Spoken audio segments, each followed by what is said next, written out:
Это был избранный, выбранный пророк, которого отобрал и выбрал Господь миров. Сам Аллах воспитал его. Пророк, да пребудет над ним мир и благословение Аллаха, даже говорил: «В детстве я хотел делать то, что делают остальные мои ровесники. Когда однажды я захотел пойти к молодым курайшитам и провести вместе с ними ночь. Аллах погрузил меня в такой сон, что я проснулся, когда солнце уже жарило. Аллах не дал ему туда пойти. Он помешал ему провести ночь вместе с курайшитской молодежью, потому что он воспитывал его особым образом». Так давайте посмотрим на этого человека, который был воспитан столь особенным образом. Какой была его, да благословит его Аллах и приветствует, жизнь? Посмотри на жизнь пророка, да благословит его Аллах и приветствует, с 5 сторон. Какой была его вера в Аллаха? Посмотри, какой была она у пророка, да благословит его Аллах и приветствует. Также посмотри на пророка, да благословит его Аллах и приветствует, в его поклонении. Затем посмотри на пророка, да благословит его Аллах и приветствует, в его отношениях и делах, которые он вел с людьми. Посмотри на пророка, да благословит его Аллах и приветствует, в его общении. И, наконец, посмотри на пророка, да благословит его Аллах и приветствует, в его нраве. Посмотри на пророка, да благословит его Аллах и приветствует, который является для нас образцом подражания. Пророку, да благословит его Аллах и приветствует, приходит какой-то бедуин, вытаскивает меч, наставляет его на пророка, да благословит его Аллах и приветствует, и говорит: «Мухаммад, кто спасет тебя от меня?» Представьте себе, пророк, да благословит его Аллах и приветствует, просыпается ото сна, который произошел после битвы, и он был уставшим. Он просыпается и видит, что на него наставили меч. То есть это верная смерть. Если на кого-то из нас, уважаемые братья, наставят оружие, он не будет чувствовать себя спокойно. А что должен был чувствовать пророк, да благословит его Аллах и приветствует, который лежит на земле? В руках у бедуина меч, сподвижники далеко, а пророк, да благословит его Аллах и приветствует, только что проснулся. Посмотри на веру пророка, да благословит его Аллах и приветствует. Бедуин спросил: «Мухаммад, кто защитит тебя от меня?» Он ответил: «Аллах». Он только что проснулся, и его сердце не нуждается в обновлении веры. Вера оставалась с ним даже во время сна. Аиша спрашивала: «Спишь ли ты, о посланник Аллаха?» Он отвечал ей: «Аиша, поистине мои глаза спят, а сердце не спит». Оно было связано с небесами. Мы хотим иметь живые сердца, которые не спят.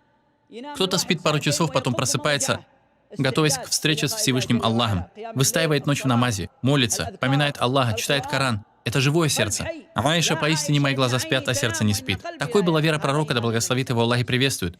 Вот вера пророка, да благословит его Аллах и приветствует, когда он находился в пещере Саур. Курайшитские куффары ищут его, а пещера находилась внизу. То есть, если кто-то шел по горе, пещера оказывалась прямо под ним.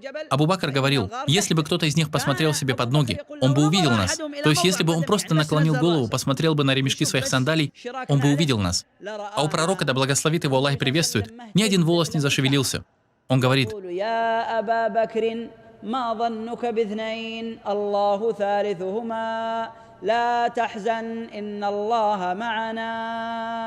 «Посмотри на этот иман.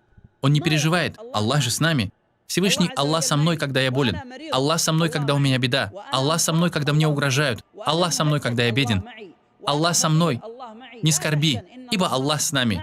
Тот, с кем Аллах, тот не скорбит». А теперь посмотри на наш иман. Чтобы нам взять себе образец подражания, мы должны понять, нужен ли он нам или нет. Что люди говорят сегодня? Я первый из них. Что мы говорим? Мы говорим: у такого-то связи, а у меня только Аллах. То есть как будто Аллах не знает, как устроить наши дела. У такого-то связи, а у меня только Аллах. Я такой слабый. А человек должен был говорить: у меня Аллах. Я сильнее, чем все эти люди со своими связями. Но из-за нашего слабого имана мы можем сказать, что у такого-то связи, а у нас только Аллах. У меня только Аллах, я такой слабый и несчастный. Разве тот, с кем Аллах, может быть слабым?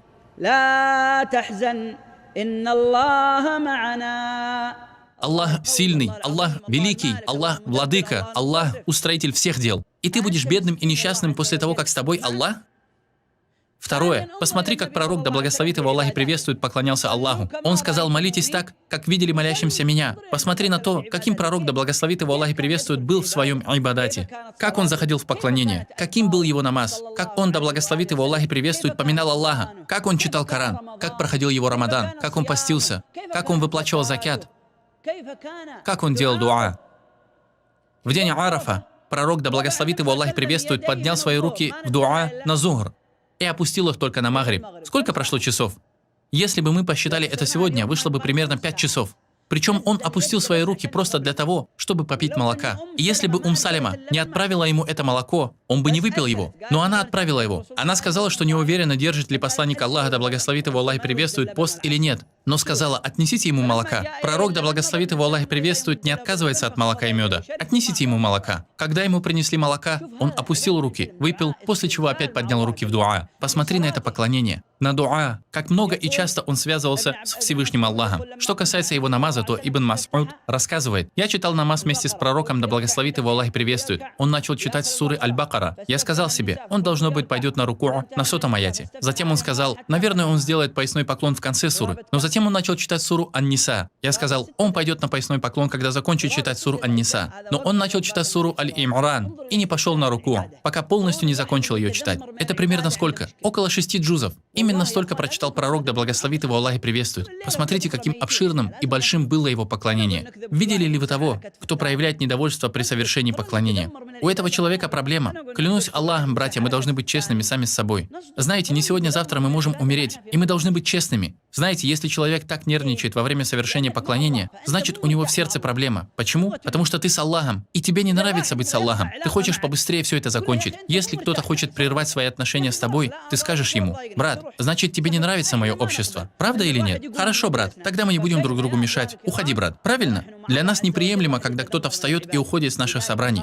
Так как же тогда, мои уважаемые братья, когда мы стоим перед Всевышним Аллахом, кто-то из нас проявляет недовольство во время поклонения. Поэтому Аллах сказал о лицемерах, когда они встают на намаз, то встают неохотно. Это одно из описаний и качеств лицемеров. Лицемер не любит поклонения. Он не хочет им заниматься. Он не хочет оставаться один на один с Аллахом. Он всегда хочет быть с людьми. Но я скажу, что тот, кто всегда хочет быть с людьми, не сможет устроиться в могиле. Потому что в могиле кроме тебя никого нет. Тот, кто хочет нормально существовать в могиле, обязательно должен переживать здесь, в дунье, мгновения, когда он один на один с Аллахом, чтобы когда зайти в могилу, продолжить свои отношения с Аллахом. Тот же, кто может взаимодействовать только с людьми, когда он окажется в могиле, он опять захочет людей, чтобы они делали ему какие-то напоминания и укрепляли его. Так сохраняй отношения с Аллахом, чтобы когда любимые тебе люди и друзья отдалились от тебя, между тобой и Аллахом остались такие же отношения, какие и были в дуньи. Мои слова подтверждает история пророка Юнуса, когда он находился в 3 мраках. В мраке ночи, во мраке морского дна и во мраке чрева рыбы. Сколько мраков! Несмотря на все это, он воззвал.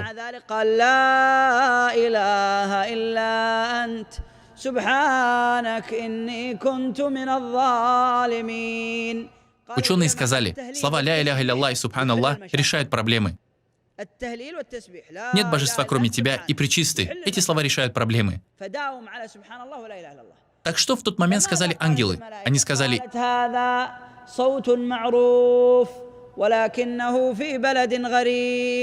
ангелы не знают сокровенного. Они говорят, мы знаем этот голос, и он раньше был, мы его слышали. И сейчас мы его слышим, но не знаем, где он. И Всевышний Аллах сказал, это голос моего раба Юнуса. У него до сих пор принимаются праведные дела, и он получает ответ на свои дуа. Потому что между ним и Аллахом были моменты, когда они оставались наедине в благоденствии, и когда наступила беда, между тобой и Аллахом эта связь остается.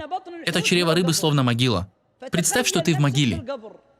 Если в дунье ты оставался наедине с Аллахом, тогда между тобой и Аллахом взаимная связь будет поддерживаться и в могиле. Посмотри, как поклонялся пророк, да благословит его Аллах и приветствует, и подражай ему в этом. Пророк, да благословит его Аллах и приветствует, поминал Аллаха в одиночестве, читал Коран вместе с Джибрилем, наедине. Вокруг него тогда не было людей, а мы привыкли читать Коран только в окружении людей. Беспокойно читаем Коран и все время оглядываемся на людей. Если читаем аскары, смотрим на людей. Все время ищем людей. Мы не говорим, где ты, о Господь людей? Что говорил Ибн аль-Мубарак? Абдулла ибн аль-Мубарак был одним из саляфов. Он был ученым, мухаддисом и муджахидом. Это он написал стих о поклоняющейся в 2 святынях. Если бы ты увидел нас, то понял бы, что ты в своем поклонении играешься. Ибн аль-Мубарак – это знающий человек, алим. Уважаемые братья, какой была его связь с Всевышним Аллахом? Его сердце было постоянно привязано к кому? К Аллаху. Однажды светильник погас. Он в тот момент обучал учеников хадисам. Лампа погасла. Один из учеников встал, чтобы зажечь лампу. Когда он зажег ее, то увидел, что борода Ибн аль-Мубарака намокла от чего? От слез. Это была не одна слезинка, не 2. Столько слез, что вся борода промокла. Его спросили, да смилуется над тобой Аллах. Что с тобой случилось? Может, какой-то скорпион, змея тебя ужалили в темноте? Что-то случилось? Он ответил.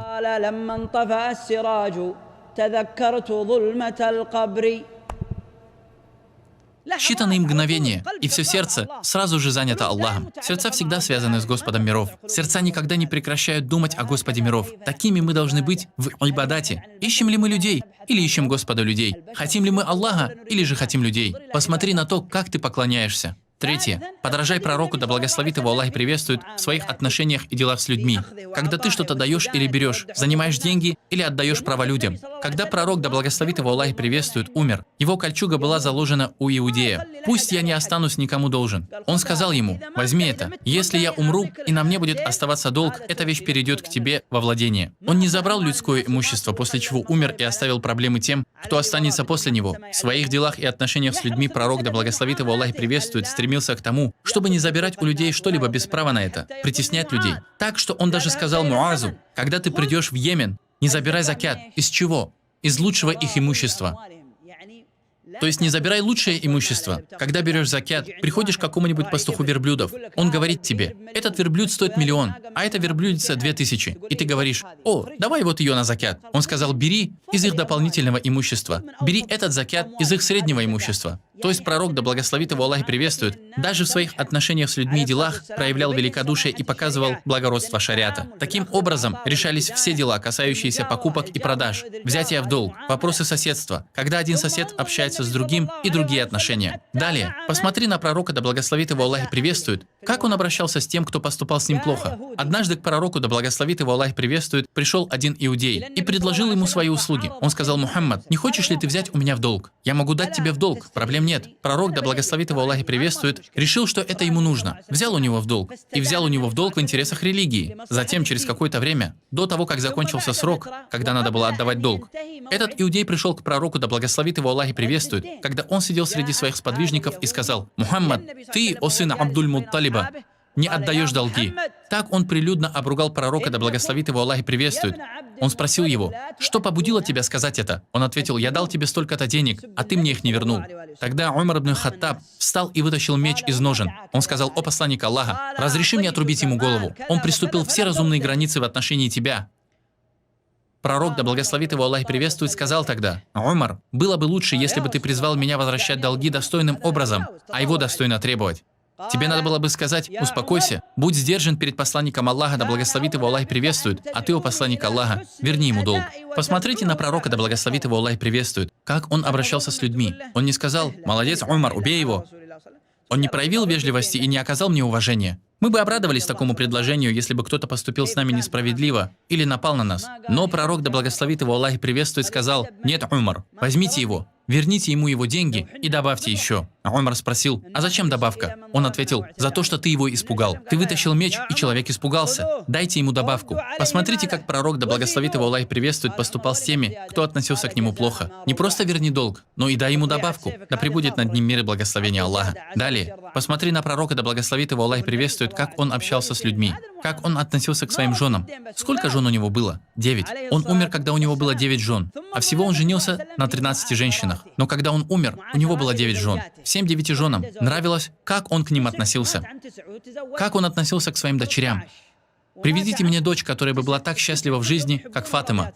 Пророк, да благословит его Аллах и приветствует, целовал ее, когда уже она была женой Али, и у нее были дети. Он, да благословит его Аллах и приветствует, целовал ее не просто так издалека, за кончики пальцев. Он целовал ее, и его любовь к ней исходила из его сердца. Посмотри, как прекрасно он к ней относился. И следуй в этом за пророком, да благословит его Аллах и приветствует. Посмотри, как пророк, да благословит его Аллах и приветствует, относился к своим внукам. Вот он дает на мимбаре хутбу. Это выдающаяся, потрясающая хутба. Когда пророк, да благословит его Аллах и приветствует, давал проповедь, мимбар сотрясался, его лицо краснело, вены взбухали, и пророк, да благословит его Аллах и приветствует, повышал свой голос. Когда зашли Аль-Хасан и Аль-Хусейн, он остановил хутбу, спустился с мимбара, обнял их, после чего сказал: «Кто полюбит их, тот полюбит меня, а кто возненавидит их, тот возненавидит меня. Мир ему и благословение Аллаха». Посмотри на такое отношение. Представь, когда этот ребенок видит, как его отец или дед спускается с мимбара и обнимает его. Словно все люди для меня ничего не значат. Я словно на одной чаше весов, а люди на другой. Посмотри, как пророк, да благословит его Аллах и приветствует,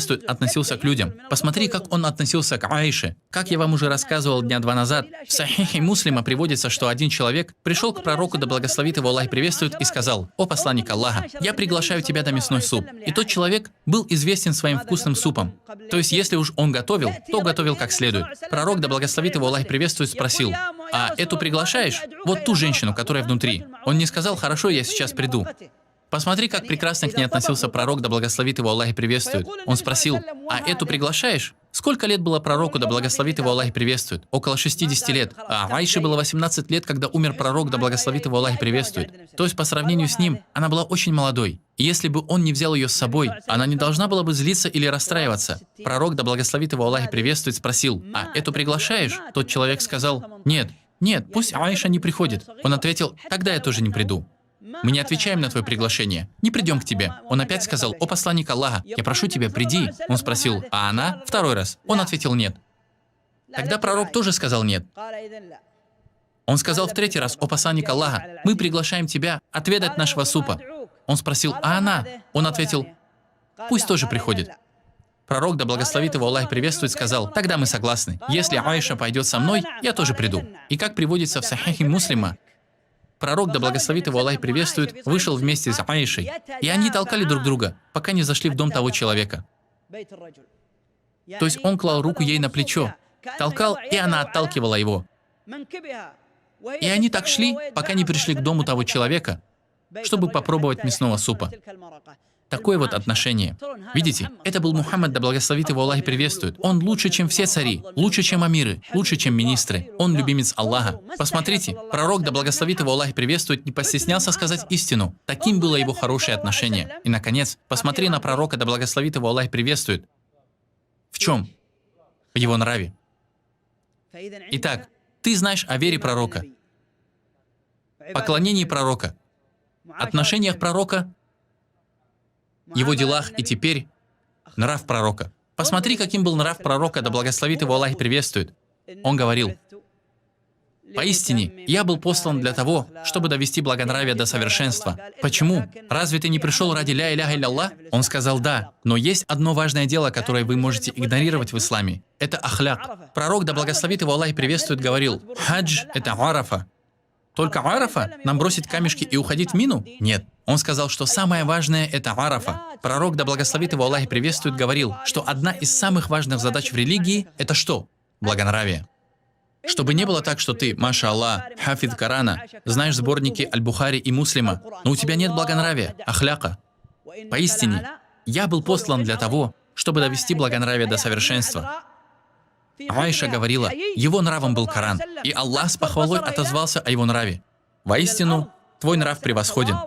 Он был более стеснителен, чем девственница в своей комнате. Он, да благословит его Аллах и приветствует, был стыдливым. По большей части смотрел на землю из скромности. И если он поднимал взор на небеса, он имел на это право. Кто может быть лучше него? Это же Мухаммад, да благословит его Аллах и приветствует. Но несмотря на это, он постоянно смотрел вниз, наклонял голову, держал плечи по направлению к земле. Он был простым человеком. Какая-то рабыня могла его взять за рукав, и он шел за ней и говорил: «Говори, куда ты хочешь идти, и я пойду туда, я к твоим услугам». Однажды он подошел к одной старухе иудейке и нес ее дрова, хотя она была иудейкой. Пророк, да благословит его Аллах и приветствует, вышел из своего дома и спросил: «Где колючки? Колючки, которые кидали мне на дорогу. Где они?» Ему сказали: «Тот иудей, который клал тебе колючки, заболел». Он сказал: «Давайте тогда навестим его и проведаем. Давайте навестим ради Аллаха этого больного. Проведаем, иншаллах, с ним все в порядке». Он идет к тем, кто причинял ему беспокойство, и оказывает им честь. Да благословит Аллах и приветствует его и его семью. Таким образом, уважаемые братья, давайте вернемся к жизни пророка, да благословит его Аллах и приветствует, и будем следовать ему. Вернемся с нашей жизнью и жизнью наших жен и детей к жизни пророка, да благословит его Аллах и приветствует. Мой совет себе и вам, чтобы нам начать все сначала. Возможно, в прошлом мы ошибались или допускали упущения. Некоторые люди, маша Аллах, всегда старались. Я говорю сейчас о себе и о некоторых других братьях, которые допускали упущения. Давайте же решим с самого начала, как нам вернуть и обратить нас самих, наших детей и жен к жизни пророка, да благословит его Аллах и приветствует. Ученые сказали, что самое простое, легкое и быстрое дело — это чтобы мы читали жизнеописание посланника Аллаха, да благословит его Аллах и приветствует. 1 раз перечитывать, 2-3 раза.